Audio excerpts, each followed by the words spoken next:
Yung number 1 kami dito guys ngayon sa isla ng Catanduanes. Kaya andito ang lola niya sa bahay. Dito natulog kagabi. Ayan, kapakita ko lang naman sa inyo yung aming paligid. Parang hindi naman bumagyo. Mahina naman ang hangin. Magdamag guys bukas ang aming pinto yan palabas. Buti na lang yung aming mga alagang aso nandun lahat sa loob ng bahay. Alam nyo guys kagabi, actually madaling araw na, nakarinig ako ng anong tawag nun? Kaluskos ba yung tawag nun? Hindi lang siya kaluskos guys. Malakas talaga siya na parang bagsak na alam ko, parang hindi ko maintindihan. Nung sumilip ako guys dun sa kabilang bintana, ayan, ito yung kwarto ko guys. Kabila niya meron pang bintana. Parang gumalaw yung aking mga tinatagong mga yaman naman guys. May nilagay kasi ako guys ng mga yero dyan sa gilid ng bahay. Parang yun yata yung narinig ko gabing kaluskos. Hindi naman siya kaluskos actually, parang bumagsak talaga. Titingnan ko ngayon guys kung ano nga talaga nangyari. Kasi hindi ko siya makita-kita ng maayos kagabi nga at madilim. Flashlight lang yung ginamit ko. Tingnan ko. Nalabas ako ng pinto. Nalabas ko ng pinto. Yung mga bakal at tira. Dito yun sa banda dito guys. Ayan. Yung nilipad pala siya. Ayan Ito hindi maganda.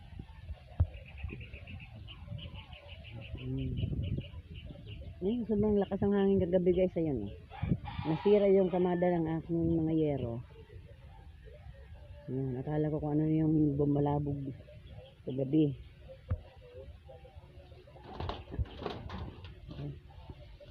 Ay! Upay. Meron dito mahaba. Ayan talaga. Ito nga pala talaga yung bumagsak kagabi ng malakas. Akala ko kung ano na Ang gulat ko, akala ko ano na naman yung aking bubong. Ayan, hindi naman pala. So malakas ang hangin siguro guys. Kaya yan.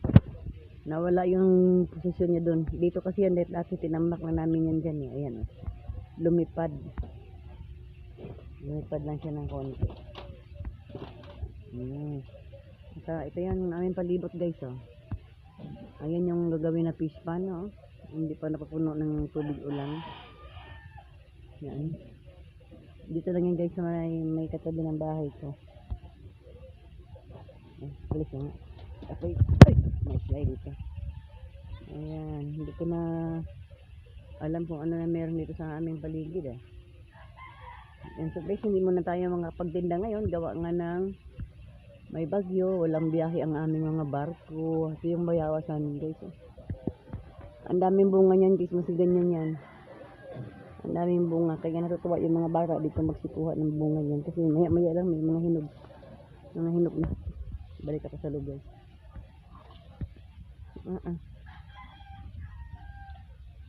Sige, pasok.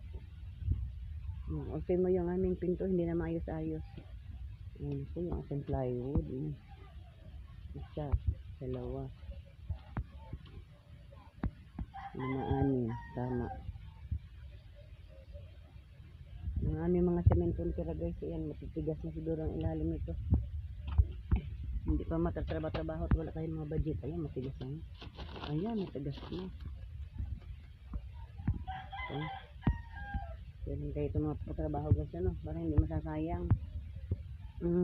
Wala pa tayong budget guys. Yan na muna ang update natin today habang dito tayo sa bahay.